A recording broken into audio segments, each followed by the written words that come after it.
بسم اللہ الرحمن الرحیم۔ السلام علیکم۔ ابا، آپ نے ہمارے لیے کیا ہی کیا ہے؟ ساری زندگی ہم نے غربت میں گزار دی، ساری زندگی ہر چیز کو ترستے ہوئے گزار دی۔ جب سے میں جوان ہوا ہوں میں نے محنت کی ہے اور اپنی بہنوں کی شادیاں کی ہیں، اور اب میں آپ کی طرح اپنے بچوں کو آپ کی طرح کی زندگی نہیں دینا چاہتا۔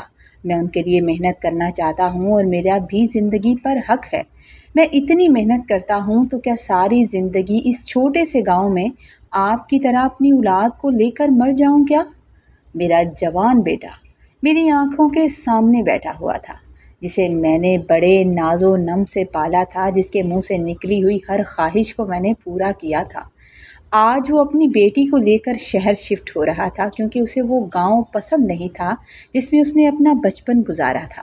میں اور اس کی ماں اس چیز کے لیے راضی نہیں تھے، ہم نہیں چاہتے تھے کہ وہ ہمیں چھوڑ کر چلا جائے۔ اس کی ماں کچن کے پاس بیٹھی پیاز کاٹ رہی تھی اور پیاز کاٹنے کے بہانے اپنی آنکھوں کے آنسو چھپانے کی کوشش کر رہی تھی کہ کہیں بہو یا بیٹے یا مجھے نظر نہ آ جائیں۔ اس کی اس بات سے کہ باپ نے ہمارے لیے کیا ہی کیا ہے، ساری باتیں ختم ہو گئیں۔ دل ایک دم سے کٹ کے رہ گیا تھا۔ میری نظر اپنی بیوی کی نظروں سے ملی تو وہ شرمندگی اور دکھ کے مارے میری نظروں کا سامنا نہ کر سکی اور اس نے نظریں جھکا لی تھیں۔ دروازے کے پیچھے چھپ کر کھڑی اس کی چھوٹی بہن دیکھ رہی تھی کہ شاید اس کا بھائی رک جائے گا، شاید اماں ابا کی بات مان جائے گا اور جانے کا ارادہ منسوخ کر دے گا۔ میں نے ایک نظر اپنے شیر جوان بیٹے کی طرف دیکھا اور کہا کہ میں تو تمہارے لیے کچھ نہ کر سکا، مگر تم تو یوں ہمیں اکیلا چھوڑ کر مت جاؤ، آخر کو ہم تمہارے ماں باپ ہیں۔ اس نے الجھن سے سر جھٹکا اور کہنے لگا، شہر شفٹ ہو رہا ہوں ابا، مر نہیں رہا، آتا جاتا رہوں گا۔ اس کی اس بات سے میرے دل کو کچھ ہوا تھا۔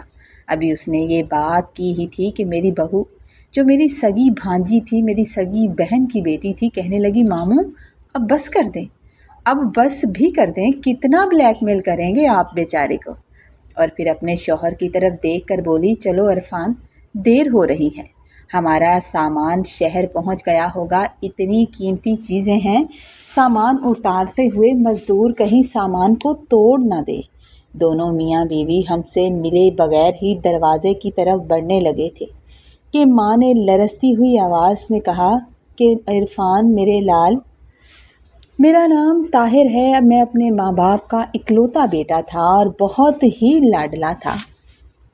میری ایک بڑی بہن بھی تھی جس کی شادی میرے بچپن میں ہو گئی تھی اور وہ اپنے شوہر کے ساتھ دبئی شفٹ ہو گئی تھی۔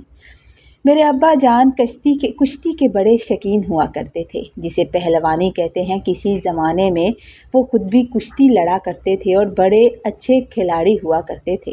ان کا شوق تھا کہ میں بھی وہی کھلاڑی بنوں، یعنی میں بھی پہلوانی کروں، لیکن مجھے اس چیز کا شوق نہیں تھا۔ لیکن ابا جی کے بار بار کہنے اور پھر اصرار کرنے پر اور پھر میرا وہ اتنا خیال رکھتے تھے کہ ڈھیروں بادام کھلانا، میرا ہر طرح سے خیال رکھنا، اور میرے لیے الگ سے دودھ نکال کر وہ خود اپنے ہاتھوں سے رکھا کرتے تھے۔ ان کی باتوں سے پھر میں بھی اپنے باپ کے شوق کو پورا کرنے لگا تھا۔ میں نے پڑھائی چھوڑ دی کیونکہ پڑھائی کا مجھے کچھ خاص شوق بھی نہیں تھا۔ میرے باپ کی کافی زمینیں تھیں اور ان سے کافی اچھا پیسہ آ جاتا تھا، تو میں نے سوچا کہ جب اتنی ساری زمین ہے میری، تو پھر مجھے پڑھنے کی آخر کیا ضرورت ہے۔ اور یہ بات ابا خود بھی کہا کرتے تھے کہ اتنی ساری زمین ہے اور میرا پتر شیر ہے، زمینوں کا مالک ہے، آخر اسے پڑھنے کی کیا ضرورت ہے۔ میری ماں بہت کہتی تھی کہ مجھے پڑھنا چاہیے، لیکن مجھے شوق نہیں تھا۔ میں پہلوانی کھیلتا رہا اور ایک دن اپنا نام بھی بنا لیا، کافی میچ جیتے اور اپنے باپ کا سینہ چوڑا کر دیا تھا۔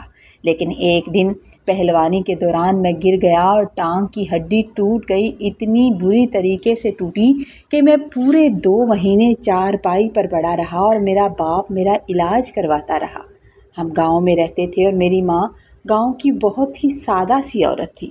وہ میرے باپ سے جھگڑا کرتی، ابا سے جھگڑا کرتی کہ میرے بیٹے کی ہڈی توڑوا کر آپ نے اسے چارپائی پر ڈال دیا ہے، ٹھیک ہو گیا تو میں کبھی اسے اکھاڑے میں اترنے نہیں دوں گی۔ میرے باپ کا یہ شوق انہیں ذرا پسند نہیں تھا۔ جیسے ہی میری ٹانگ کچھ بہتر ہوئی اور میں چلنے پھرنے لگا اور ابا پھر سے میرا خیال رکھنے لگے تو اماں نے صاف کہہ دیا کہ بس بہت ہو گیا، میں اپنی بھانجی سے اس کی شادی کرنے والی ہوں، اس کو زمینوں پر کام لگائیں، پڑھنے تو آپ نے دیا نہیں، آج کے بعد یہ کھیل میں اسے کبھی نہیں کھیلنے دوں گی، جس طرح میرے بچے نے تکلیف کاٹی ہے وہ میں ہی جانتی ہوں، مجھے میرے بچے کی بڑی ضرورت ہے۔ جب میری ماں نے صاف انکار کر دیا اور مجھے اپنی قسم بھی دے دی کہ اگر تو باپ سے محبت کرتا ہے تو میں بھی تیری ماں ہوں، آج کے بعد یہ کھیل تو نہیں کھیلے گا، تو میں نے کھیل کھیلنا چھوڑ دیا۔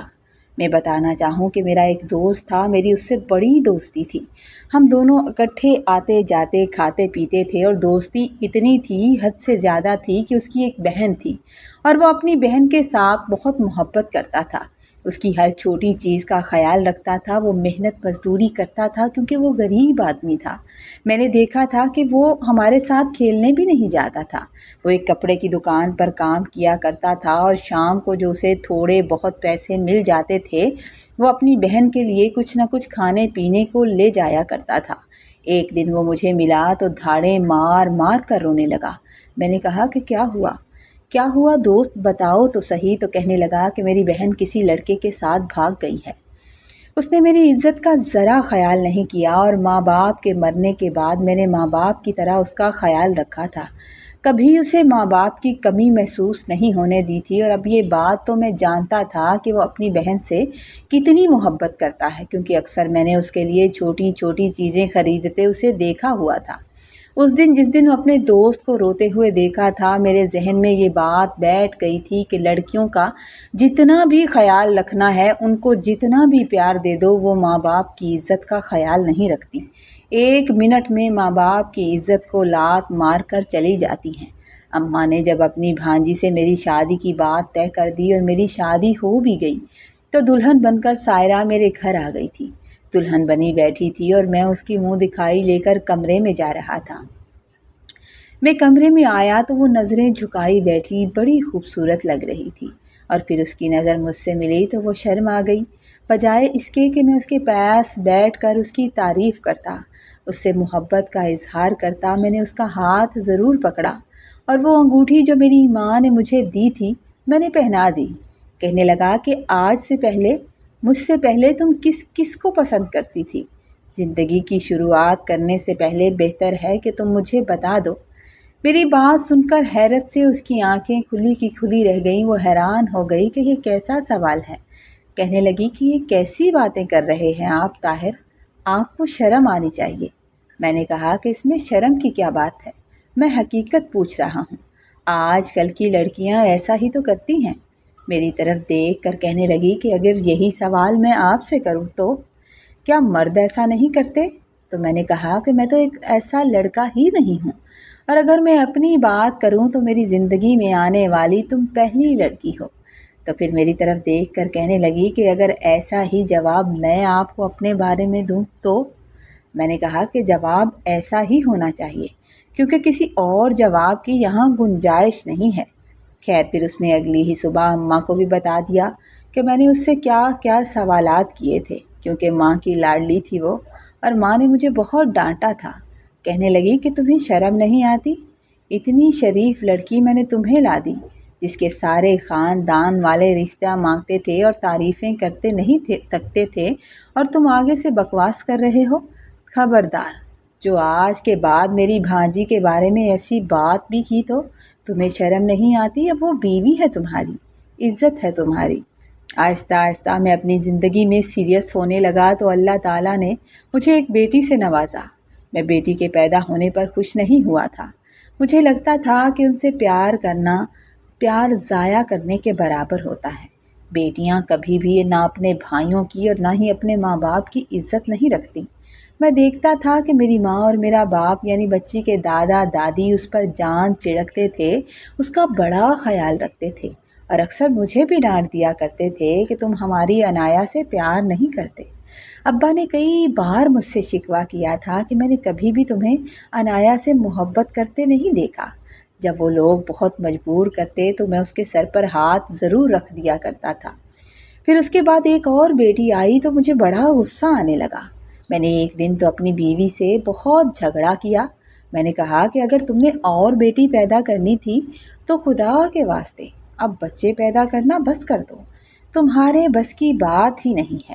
تم نے جو احسان مجھ پر کرنا تھا کر لیا، اب میں چاہتا ہوں کہ میں دوسری شادی کروں، کوئی دوسری عورت شاید مجھے بیٹا دے دے۔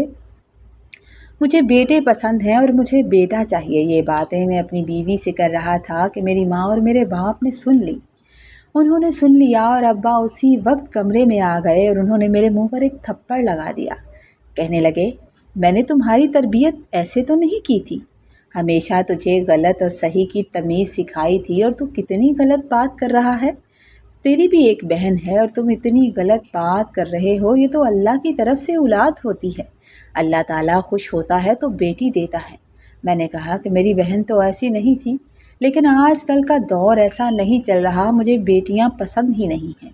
اس دن میرے ماں باپ نے مجھے بہت ڈانٹا اور رات کو ابا کی طبیعت کافی خراب ہو گئی۔ اس کے بعد ابا بھی بیمار رہنے لگے تھے اور ان کو دیکھ دیکھ کر ماں بھی بیمار ہو جاتی تھی۔ ان دونوں کو دیکھ کر میں بھی پریشان رہنے لگا تھا۔ ایک دن وہ بھی آیا کہ ابا بھی خاموشی سے دنیا چھوڑ کر چلے گئے، اور 1 مہینے بعد بھی اماں جو ان کی جدائی برداشت نہ کر سکیں، ان کے پیچھے پیچھے چلی گئی۔ گھر میں بڑوں کے ہونے سے بڑی رونق ہوتی ہے۔ جب ماں باپ چلے گئے تو مجھے ایسا لگا کہ میرا گھر خالی ہو گیا ہے اور اب مجھے سمجھانے والا کوئی نہ رہا۔ ماں نے دنیا سے جانے سے ایک دن پہلے کہا تھا، خبردار، میں اپنی بھانجی تجھے امانت میں دے کر جا رہی ہوں، اس کا خیال رکھنا اور اس سے کوئی غلط بات مت کرنا اور اپنی بیٹیوں سے محبت کرنا۔ وہ جاتے وقت بھی اپنی بھائی کی اولاد کے بارے میں نصیحت کرنا نہیں بھولی تھی۔ ماں کے جانے کے تقریباً 6 مہینے بعد اللہ تعالیٰ نے مجھے بیٹا دیا تھا۔ میں بڑا خوش ہوا تھا۔ اس وقت احساس بھی ہوا تھا کہ کاش ماں باپ زندہ ہوتے تو وہ دیکھتے کہ اللہ نے مجھے بیٹا دیا ہے تو کتنا خوش ہوتے۔ مجھے لگا کہ جیسے میرا جو ثواب ہے وہ اس دنیا میں آ گیا ہے۔ میرے بڑھاپے کا سہارا میرا بازو اللہ نے مجھے دے دیا۔ پھر جیسے جیسے وہ بڑا ہونے لگا میں اس کو اپنے ساتھ رکھنے لگا، جیسے ابا مجھے ہر لمحے اپنے ساتھ رکھا کرتے تھے۔ میرا ذہن بھی وہی تھا کہ اتنی ساری زمین ہے تو اس میں پڑھ لکھ کر کیا کرنا ہے۔ تو ایک دن میری بیوی کہنے لگی کہ میں اسے پڑھانا چاہتی ہوں، میں اسے پڑھنا لکھنا سکھانا چاہتی ہوں، آپ کی طرح ساری زندگی زمینوں کے کام نہیں کرانا چاہتی۔ میرا شوق ہے کہ میرا بیٹا پڑھے لکھے۔ مجھے بھی لگا تو میں نے بھی سوچا کہ میں تو سادہ سا رہ گیا تھا، ان پڑھ سا رہ گیا تھا۔ زندگی میں پڑھنا لکھنا اچھی بات ہوتی ہے، تو پھر میں نے اپنے بیٹے کے راستے میں رکاوٹ بننا چھوڑ دیا۔ میں نے اس کو اچھے سے اچھے اسکول میں پڑھانا شروع کر دیا۔ زندگی کی تلخ حقیقتیں انسان کو توڑ کر رکھ دیتی ہیں، مگر امید کا ایک دیا ہمیشہ جلتا رہتا ہے۔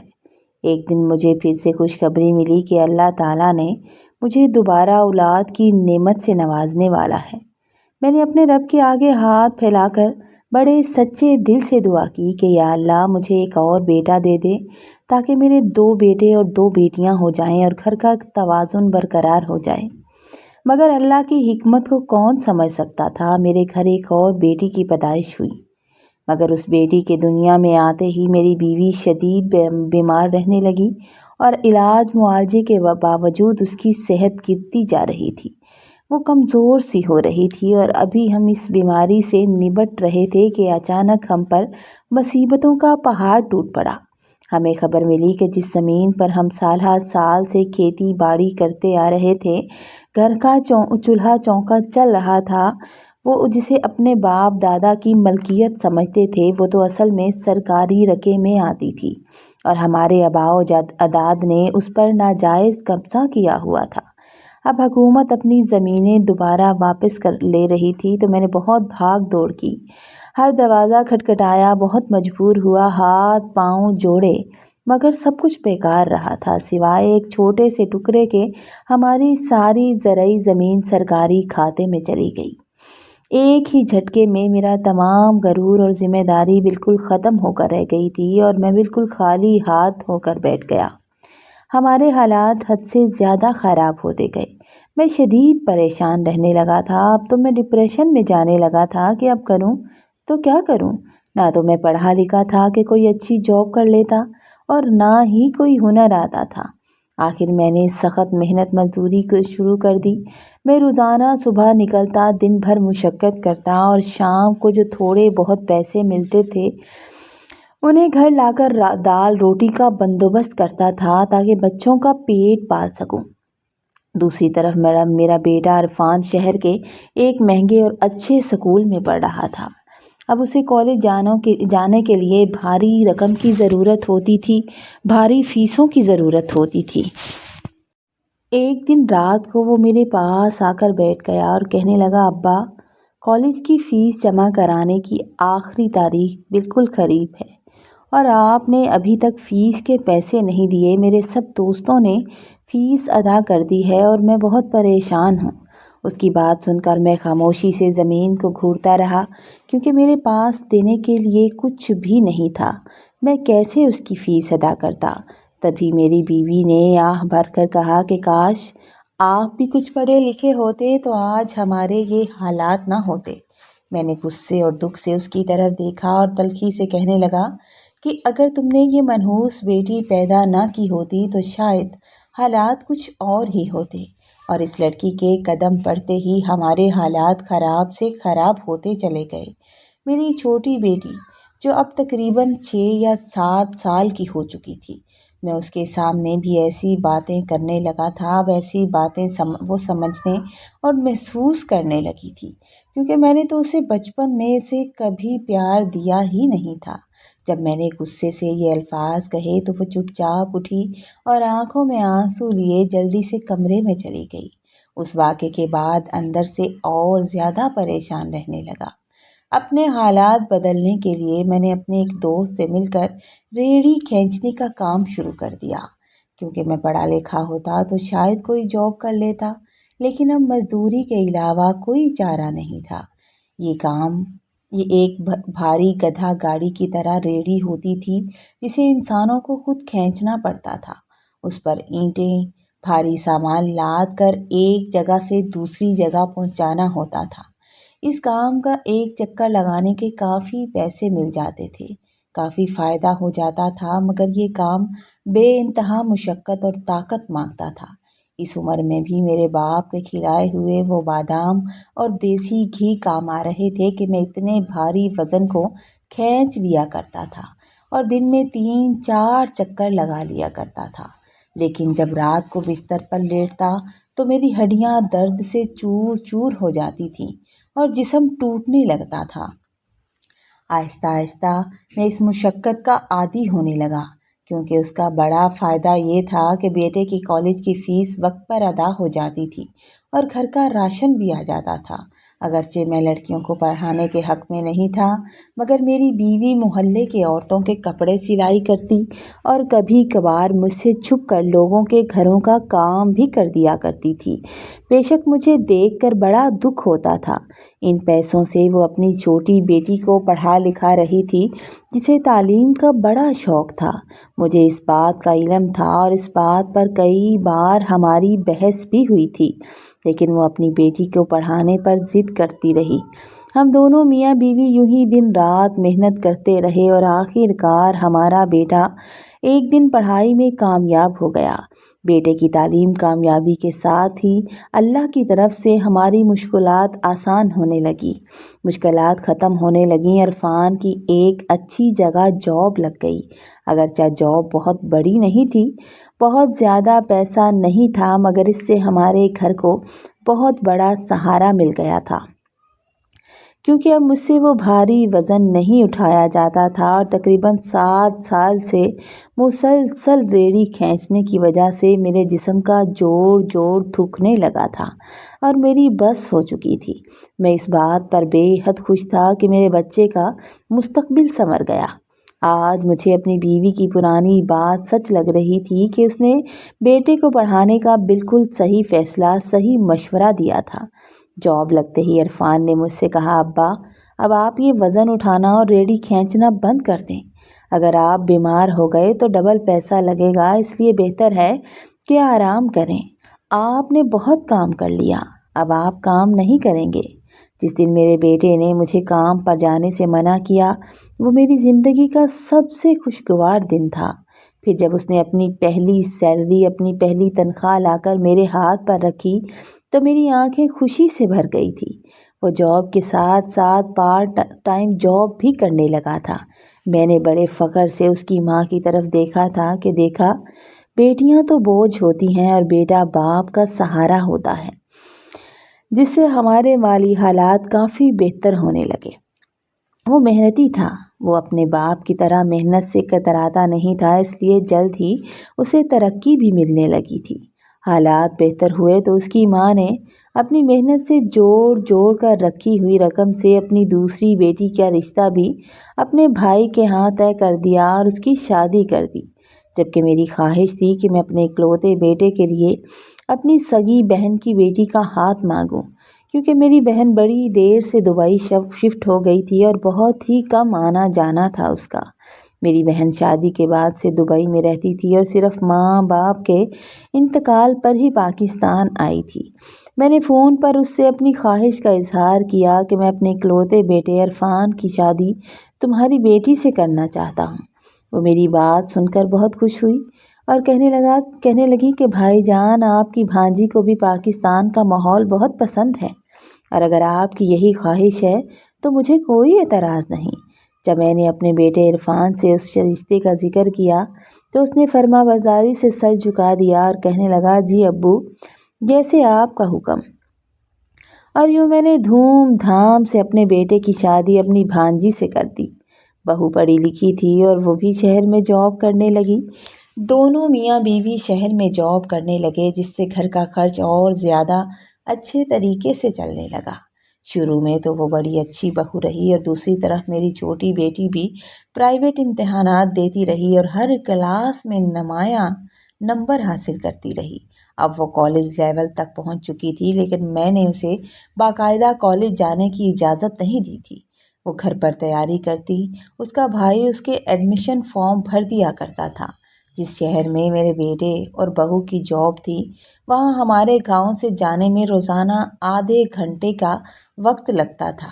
جب بہو شام کو تھکی ہاری گھر لوٹتی تو اکثر گلا کرتی، کہتی کہ آنے جانے میں بہت وقت ضائع ہو جاتا ہے، ہمیں تقریباً آدھا گھنٹہ آنے اور آدھا گھنٹہ جانے میں لگ جاتا ہے، اس طرح 1 گھنٹے کا وقت نکل جاتا ہے، ہمیں شہر شفٹ ہو جانا چاہیے۔ 1-2 بار عرفان نے بھی اپنی ماں سے اس بات کا ذکر کیا تو اس کی ماں نے دکھی دل سے کہا کہ بیٹا، ہمارے کون سے اور بھی بیٹے ہیں جو تم شہر چلے جاؤ گے تو ہم کس کے سہارے جئیں گے؟ لیکن آخر کار وہ ایک دن اپنی بیوی کی باتوں میں آ ہی گیا اور اسے محسوس ہونے لگا کہ روزانہ گاؤں سے شہر آنے جانے میں بہت سا وقت ضائع ہو جاتا ہے، اس لیے اسے شہر ہی شفٹ ہو جانا چاہیے۔ جہاں اس کی جاب ہے وہیں قریب شفٹ ہو جانا چاہیے۔ وہ میری سگی بھانجی تھی اور اس نے میرے بیٹے کو ہم سے اتنا دور کر دیا تھا کہ وہ اب ہم سے ہمیشہ کے لیے دور جانا چاہتا تھا، ہماری نظروں سے دور۔ ایک دن میں گھر سے باہر اپنے ایک دوست کے پاس بیٹھا ہوا تھا اور وہاں مجھے پورا دن گزر گیا۔ میرے واپس آنے سے پہلے میرے بیٹے نے اپنا تمام سامان شہر بھجوا بھی دیا تھا۔ جیسے ہی میں گھر کے اندر داخل ہوا تو میں نے دیکھا کہ دونوں میاں بیوی بالکل تیار بیٹھے تھے اور جانے ہی والے تھے۔ میں نے حیرت اور صدمے سے پوچھا کہ میرے بچے کہاں جا رہے ہو؟ تو کہنے لگا، ابا، میں شہر شفٹ ہونے والا ہوں، میری بیوی بھی اب امید سے ہے اور یہاں گاؤں سے ہاسپٹل بھی کافی دور پڑتا ہے، مجھے اپنے آنے والی اولاد کی بڑی فکر ہے۔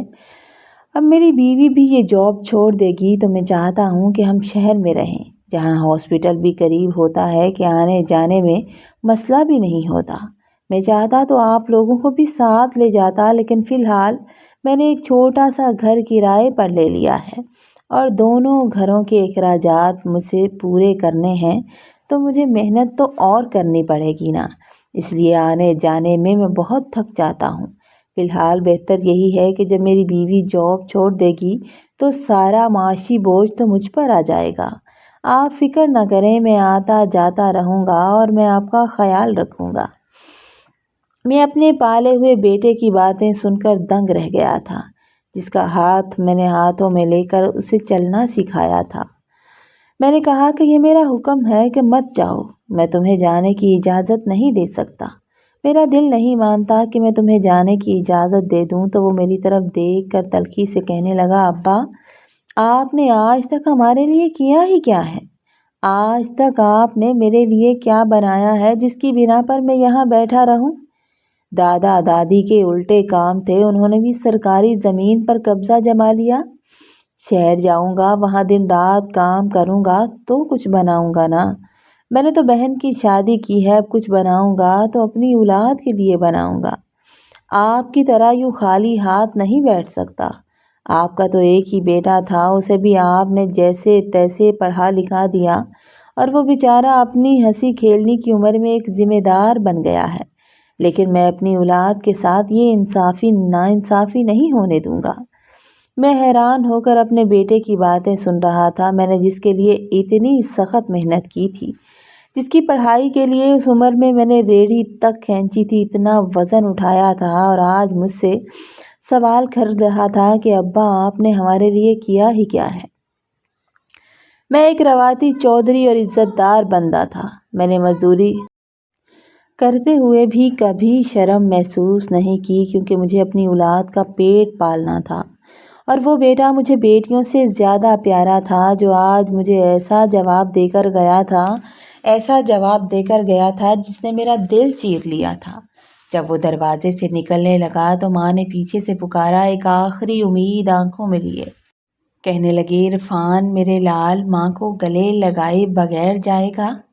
وہ رکا، ماں کو گلے لگایا اور چلا گیا۔ غصے میں مجھ سے مل کر بھی نہیں گیا تھا۔ اس رات گھر میں کھانا بنا ضرور تھا، مگر نہ میں نے کھایا تھا اور نہ ہی میرے بیوی کے حلق سے کوئی نوالا اترا تھا۔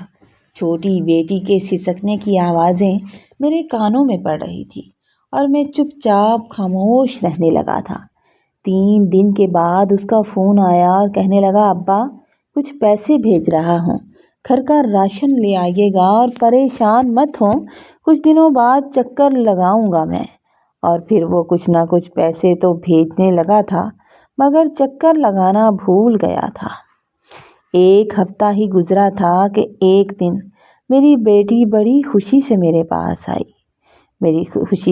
پاس آئی اور کہنے لگی، ابا میں بہت اچھے نمبروں سے پاس ہو گئی ہوں اور میں ٹیچنگ کے لیے اپلائی کرنا چاہتی ہوں، اور اگر آپ اجازت دیں تو میں اپلائی کر لوں۔ ہمارے گاؤں میں اسکول ہے، اور اگر میری جاب لگ گئی تو ہمارے حالات بہتر ہو جائیں گے۔ ہمیں بھائی کے آگے ہاتھ نہیں پھیلانے پڑیں گے، کیونکہ بھابھی کو بڑا اعتراض ہوتا ہے۔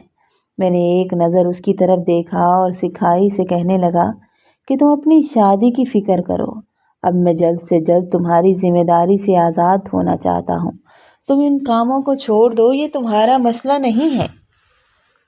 وہ ایک بار پھر میرے پاس بیٹھ گئی اور التجائیہ انداز میں کہنے لگی، ابا آج تک آپ نے کبھی میرے سر پر ہاتھ نہیں رکھا، لیکن آج زندگی میں پہلی بار میں آپ سے کچھ مانگنا چاہتی ہوں۔ آپ مجھے اجازت دے دیں کہ میں کچھ بن جاؤں اور اپنے پاؤں پر کھڑی ہو جاؤں۔ میں اس کی بات سن کر خاموش ہو گیا تھا۔ وہ کافی دیر سوالیہ نظروں سے میرے چہرے کی طرف دیکھتی رہی کہ میں کچھ بولوں گا، مگر میں خاموشی سے چھت کو گھورتا رہا اور وہ مایوس ہو کر بیچاری چلی گئی۔ اگلے دن وہ چادر اوڑھ کر ماں کے ساتھ باہر جاتی دکھائی دی تھی۔ میں نے دیکھا ضرور تھا، مگر روکا نہیں تھا۔ اس نے اپلائی بھی کیا، ٹیسٹ دیے اور تمام مراحل طے ہو گئے۔ تقریباً 2 مہینے گزر گئے اور ان 2 مہینوں میں میرا بیٹا صرف ایک بار آیا تھا، اور اب تو اس نے خرچ کے پیسے بھیجنا بھی بہت کم کر دیے تھے۔ 2 مہینے بعد ایک دن میری بیوی میرے سامنے مٹھائی لے کر آئی۔ اس کے چہرے پر ایسی خوشی تھی جو بیان سے باہر تھی۔ میری طرف مٹھائی کرتے ہوئے مسکراتے ہوئے کہنے لگی، مبارک ہو، آپ کی بیٹی کی جاب لگ گئی ہے۔ میں نے اس کی طرف دیکھا تو بولی، وہ آپ سے بہت پیار کرتی ہے، آپ نے اسے پڑھانا نہیں چاہا، اس پر پیسہ خرچ نہیں کیا، مگر آج آپ کی بیٹی کہتی ہے کہ شادی نہیں کرے گی۔ کیونکہ اس کی پہلی ذمہ داری اس کے ماں باپ ہیں اور وہ اپنے ماں باپ کو اکیلا چھوڑ کر نہیں جانا چاہتی۔ اور وہ بیٹا جس پر آپ کو بڑا مان تھا، جسے کبھی آپ نے رونے تک نہیں دیا تھا، جس کی آنکھوں میں ایک آنسو نہیں آنے دیا، وہ آپ کو اس طرح تڑپتا چھوڑ کر چلا گیا۔ اور یہ بیٹی جس کے سر پر آپ نے کبھی پیار سے ہاتھ نہیں رکھا، کبھی محبت سے نہیں دیکھا اور یہی کہا کہ یہ نحوست ہے، اسے آپ کی اتنی فکر ہے کہ وہ چاہتی ہے کہ اس کے باپ کا وہ ہاتھ جو بوجھ اٹھا اٹھا کر نشانات سے بھر گیا ہے، اپنے بیٹے کے آگے نہ پھیلے۔ اپنی بیوی کی بات سن کر میں پھر بھی خاموش رہا اور خاموشی سے مٹھائی کھاتا رہا۔ میں نے اس کی بات کا جواب دینا ضروری نہیں سمجھا تھا۔ پھر میں نے دیکھا کہ میری بیٹی باقاعدہ جاب پر جانے لگی اور شام کو گھر میں ٹیوشن کے بچے بھی آنے لگے تھے۔ ان بچوں کو دیکھ کر ہمارا دل بہل جاتا تھا اور میں اکثر ان بچوں کے پاس بیٹھ کر ان کی کتابیں دیکھا کرتا تھا، ان سے باتیں کیا کرتا تھا۔ میری بیٹی کو جب پہلی بار سیلری ملی تو وہ خاموشی سے لا کر میرے تکیے کے نیچے رکھ گئی تھی۔ وہ جانتی تھی کہ اس کا باپ اس بار بھی خاموشی سے اسے دیکھتا رہے گا بس۔ دوسری طرف میری بیوی اپنے بیٹے کی جدائی کے غم میں مسلسل بیمار رہنے لگی تھی۔ وہ اکثر اسے یاد کرتی تھی۔ ایک دن اس کی طبیعت اتنی بگڑی کہ اسے ہاسپٹل ایڈمٹ کروانا پڑا اور وہاں 3 دن زندگی اور موت کی کشمکش میں رہنے کے بعد وہ ہمارا ساتھ چھوڑ کر اللہ کو پیاری ہو گئی۔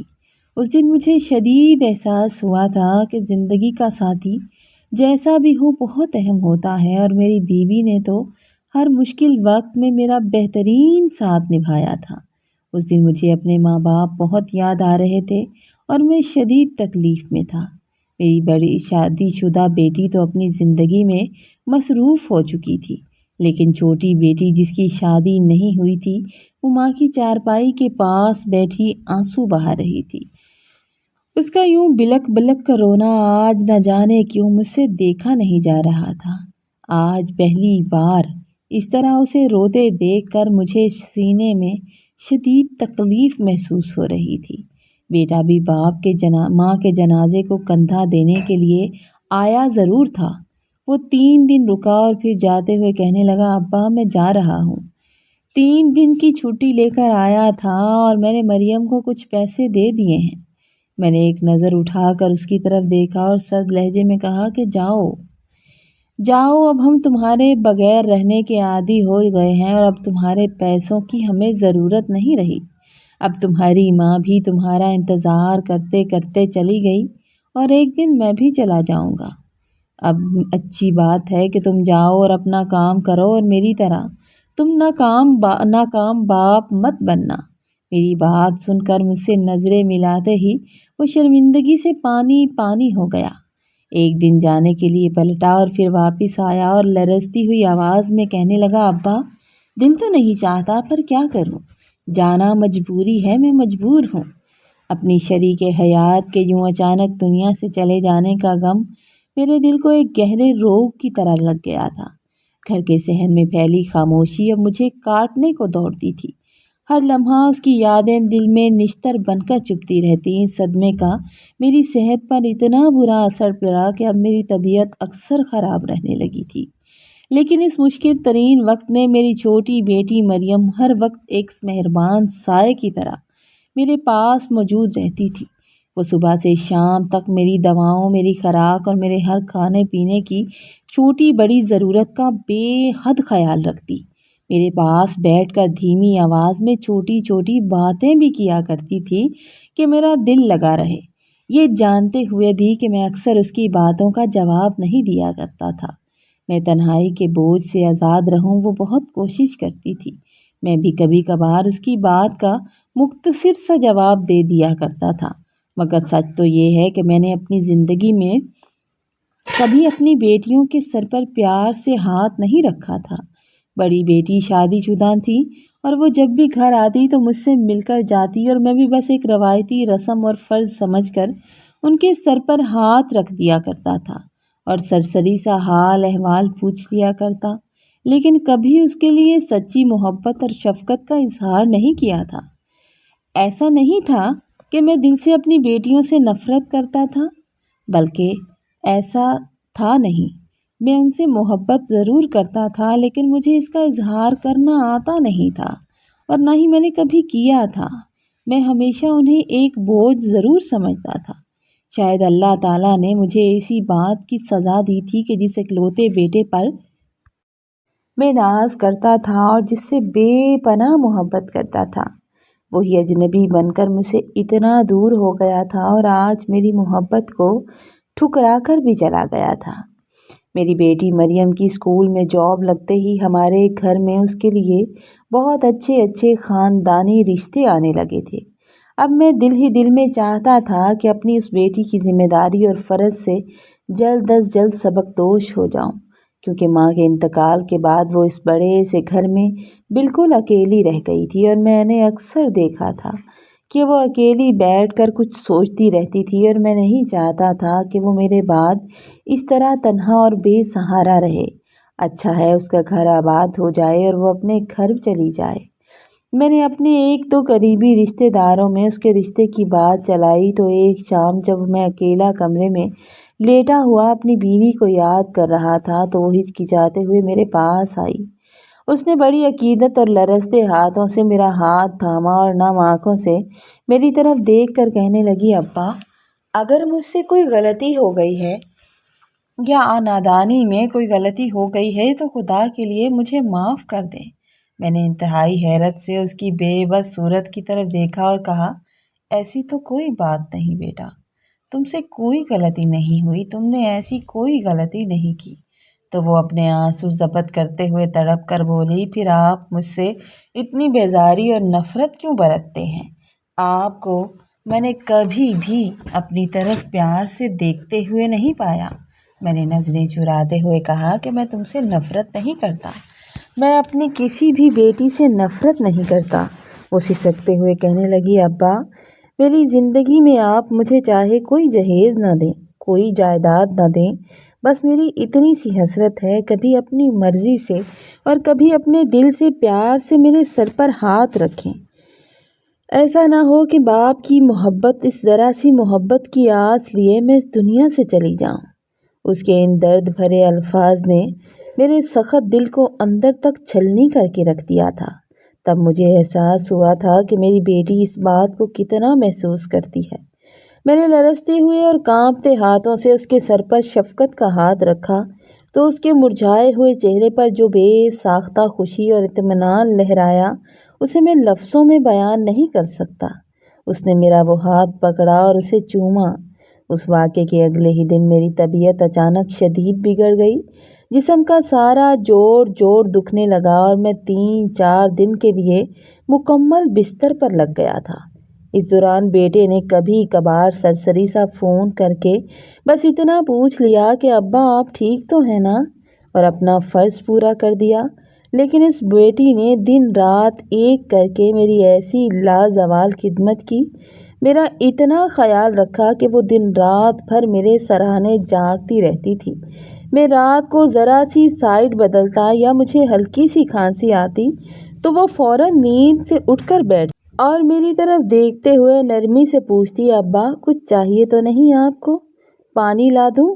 اب مجھے دل ہی دل میں اپنی ماضی پر شدید ندامت اور پچھتاوا ہو رہا تھا کہ جس بیٹی سے پوری زندگی بے رخی برتتا رہا، اور جسے میں سمجھتا تھا کہ اس کی پیدائش کے بعد ہمارے گھر کے حالات خراب ہوئے یا اس کے قدم ہمارے گھر کے حالات کے لیے منحوس ہیں، یہ شاید ہمارے لیے منحوس ہے، وہی بیٹی آج میرے سب سے مشکل وقت میں میرا سب سے بڑا اور مضبوط سہارا بنی ہوئی تھی، میرے بڑھاپے کا بازو بنی ہوئی تھی۔ جب کچھ دن بعد میری طبیعت کچھ سنبھلی تو میری بیٹی مجھے سہارا دے کر صحن میں لے آئی، مجھے دھوپ میں بٹھایا کیونکہ دھوپ نکلی ہوئی تھی، میرے بال دھوئے اور جب میں نے کپڑے بدلے تو اتنے میں باہر کے مرکزی دروازے پر زور زور سے دستک ہونے لگی۔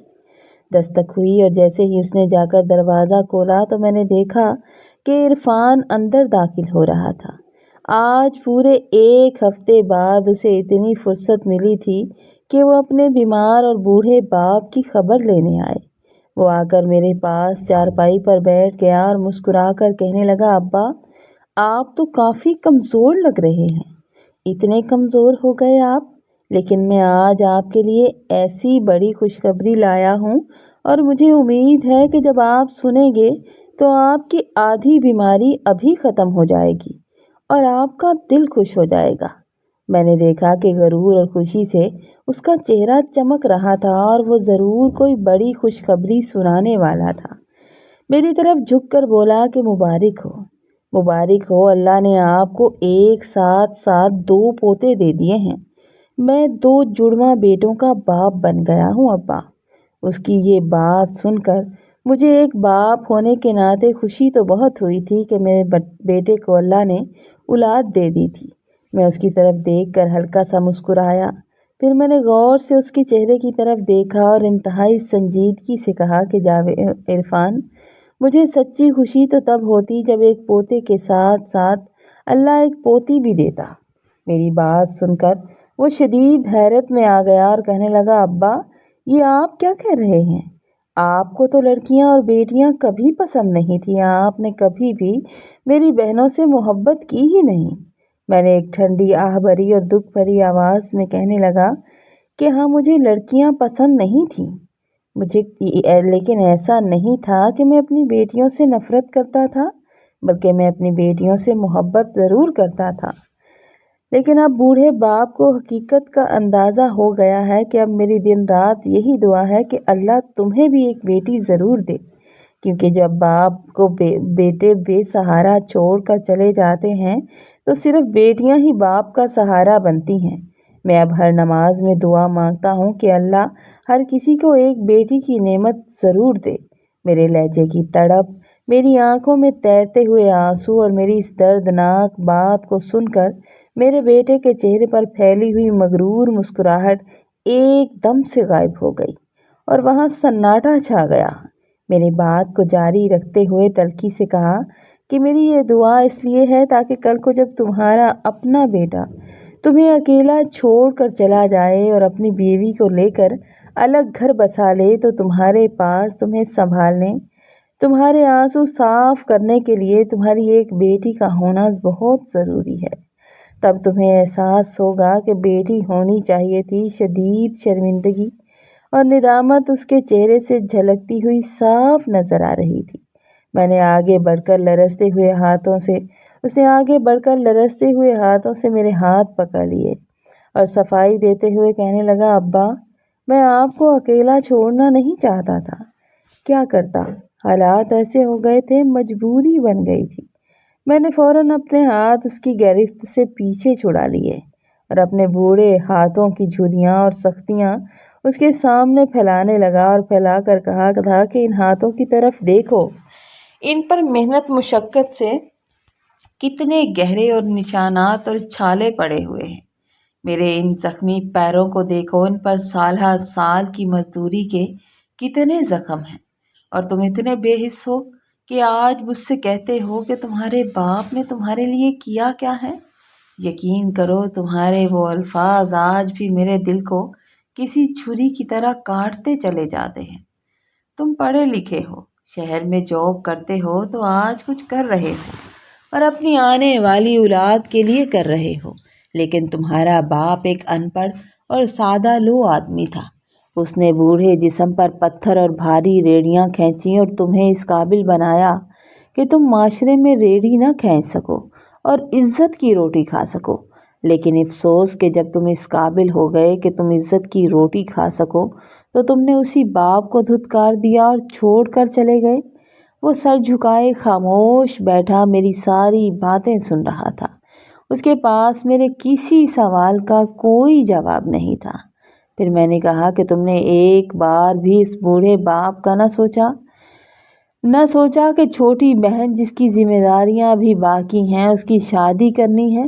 تمہاری ماں تمہیں یاد کرتے کرتے اور تمہاری جدائی کے غم میں تڑپ تڑپ کر اس دنیا سے چلی گئی، اور ایک میں ہوں جو اب بیٹھ کر پاگلوں کی طرح تمہارا راستہ دیکھتا رہتا ہوں۔ تمہیں اپنے بوڑھے باپ سے ملنے کی فرصت نہیں ملتی۔ یہ کہتے ہی دکھی دل کے ساتھ میں پیچھے ہو کر لیٹ گیا تھا اور اپنا رخ میں نے دوسری طرف کر لیا تھا۔ میں اسے بتانا چاہتا تھا کہ میرا دل اس سے بہت ناراض ہے۔ وہ کافی دیر تک خاموش اور بت بنا بیٹھا رہا، جب چپ چاپ اٹھ کر کمرے کی طرف اپنی بہن کے پاس چلا گیا، اور کچھ ہی دیر بعد باہر اس کی گاڑی کے سٹارٹ ہونے اور پھر دور چلے جانے کی آواز آئی تھی۔ وہ اس بار بھی اپنے باپ کے گلے لگ کر انہیں مل کر نہیں گیا، اپنے باپ سے معافی نہیں مانگی۔ میری آنکھوں سے مسلسل بے بسی کے آنسو نکل کر سرہانے اور بالوں میں جذب ہونے لگے کہ اچانک مجھے ایسا محسوس ہوا کہ کوئی بہت مہربان ہستی میرے قریب آ کر بیٹھ گئی ہے، اور اس نے انتہائی نرمی سے کپڑے کے کونے سے میرے آنسو صاف کرنا شروع کر دیے۔ میں نے آنکھیں اٹھا کر دیکھا تو وہ میری وہی مظلوم بیٹی مریم تھی، اور اس کے چہرے پر ایک دکھ بھری مگر مخلصانہ مسکراہٹ صاف نظر آ رہی تھی۔ وہ میری طرف دیکھتے ہوئے کہنے لگی، ابا میں ہوں نا آپ کے ساتھ، آپ اتنی فکر کیوں کرتے ہیں؟ میں نے بے ساختہ اس کا ہاتھ پکڑا اور اپنے ہونٹوں سے لگا کر چوم لیا۔ میں نے کہا کہ میں فخر کرتا ہوں کہ تم ہو میرے ساتھ۔ اس رات سوچتے سوچتے اچانک میری طبیعت شدید خراب ہو گئی۔ میرا بلڈ پریشر خطرناک حد تک بڑھ گیا تھا اور جسم کانپنے لگا تھا۔ وہ اکیلی بیٹی اس ویران گھر میں کیا کرتی؟ اس نے پہلے مجھے دوا کھلائی، مگر جب حالات اس کے کنٹرول سے باہر ہونے لگے تو وہ رات کے اندھیرے میں گھبرائے ہوئے سامنے والے پڑوسیوں کے گھر چلی گئی۔ وہاں سے ایک لڑکے کو بلایا اور گاڑی کا انتظام کیا، کیونکہ وہ اکیلی ذات لڑکی مجھے لے کر نہیں جا سکتی تھی۔ مجھے پھر فوراً ہمسایوں کی گاڑی میں شہر کے ہاسپٹل لے کر آ گئی۔ وہ ہسپتال کی راہداریوں میں بھاگ دوڑ کر ڈاکٹروں سے بات کر رہی تھی، میری فائلیں بنوا رہی تھی اور میری ایک ایک سانس کا خیال رکھ رہی تھی، اور ساتھ ساتھ بار بار اپنے بھائی عرفان کا نمبر ملا رہی تھی جو مسلسل بند جا رہا تھا۔ ہسپتال میں ہمیں رات کے 11 بج گئے تھے اور ہم رات گئے واپس آئے تھے۔ بیٹے سے اس رات بھی کوئی رابطہ نہ ہو سکا، لیکن جب دعاؤں کے اثر سے میری طبیعت کچھ بہتر ہوئی اور میں گہری نیند سو گیا، اگلی صبح میں نے ناشتہ کیا، طبیعت میں کچھ سنبھالا تھا تو میں کمرے میں آرام کر رہا تھا۔ تقریباً 10 بجے کے قریب مجھے باہر صحن میں گاڑی کے رکنے اور سامان کی نقل و حرکت کا شور سنائی دینے لگا، لیکن میں اندازہ نہیں کر پا رہا تھا کہ یہ شور کس چیز کا ہے۔ میں نے بیٹی کو آواز دی کہ مریم، باہر کیا ہو رہا ہے؟ کون آیا ہے؟ تو وہ جلدی سے خوشی سے دوڑتی ہوئی کمرے میں آئی اور اس کے چہرے پر ایک روشن مسکراہٹ تھی۔ میری طرف دیکھ کر بولی، ابا بھائی واپس آ گیا ہے، وہ شہر سے اپنا تمام سامان واپس لا رہا ہے اور نیچے اتار رہا ہے۔ اس کی یہ بات سنتے ہی میرے چہرے پر ایک بے ساختہ اور خوبصورت مسکراہٹ آ گئی۔ میں نے فوراً بارگاہ الہی میں سجدہ شکر کیا، کیونکہ میں نے اللہ تعالیٰ سے کہا تھا کہ کاش میرا بیٹا لوٹ آئے۔ مجھے محسوس ہوا کہ اللہ تعالیٰ نے میری وہ معافی اور توبہ قبول کر لی تھی جو میں نے اپنی بیٹی کو ناپسند کرنے اور ان سے دور دور رہنے کے جرم میں پائی تھی۔ دراصل میرے بیٹے کا کوئی قصور نہیں تھا، قصور تو میرا اپنا تھا، کیونکہ بیٹی کی نعمت سے ناانصافی کا گناہ مجھ سے ہوا تھا اور میں نے ہی یہ گناہ کیا تھا۔ اب اللہ کے فضل سے میری طبیعت بالکل ٹھیک رہتی ہے اور میں اپنے چھوٹے پوتوں کے ساتھ ساتھ صحن میں گھنٹوں کھیلتا ہوں۔ بیٹا واپس آ چکا ہے اور اب بہو بھی کافی بہتر ہو گئی ہے۔ میں اپنے پوتوں کو کبھی کندھوں پر بٹھاتا ہوں تو کبھی گود میں جھولے دیتا ہوں، اور ان کا باپ عرفان دور کھڑا مجھے دیکھ کر اندر سے بہت خوش اور بے حد مطمئن ہو جاتا ہے۔ میں نے اپنی بیٹی مریم کا رشتہ بھی ایک بہت ہی شریف خاندانی گھر میں پکا کر دیا ہے، اور جلد ہی باپ ہونے کا یہ آخری فرض بھی ادا کر دوں گی۔ دھوم دھام سے اس کی شادی کر دی جائے گی۔